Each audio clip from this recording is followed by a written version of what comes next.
ఇక్కడ మనం చూస్తున్నది సురభి గోశాల కాలుబుగ కేంద్రంగా సీతారాముల వారు, అలాగే ఉయ్యలవాడ నరసింహారెడ్డి గారు, అలాగే భగత్ సింగ్ గారు, చంద్రశేఖర్ ఆజాద్ గారు. చూడండి పార్కు ఎలా ఉందో. పార్కులో ఉన్నటువంటి విగ్రహాలు, అందులో అంబేద్కర్ గారు, వీర సావర్కర్ గారు. అక్కడ కనిపిస్తున్నది స్వామి వివేకానంద మరియు నేతాజీ సుభాష్ చంద్రబోస్.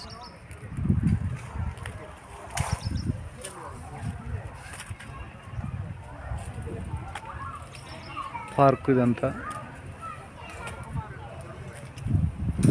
పార్కులో నడుస్తున్నాను.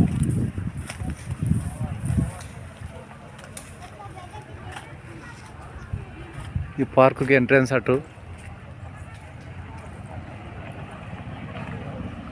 గోశాలకు ఈరోజు చాలామంది వచ్చారు. పార్కు చూడండి ఎంత చాలా సుందరంగా ఉన్నది. భరతమాత మండపం మీరు చూస్తున్నది భరతమాత మండపం.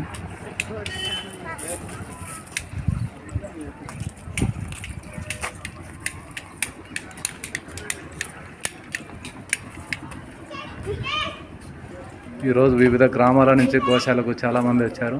భరతమాత మండపంలో భరతమాత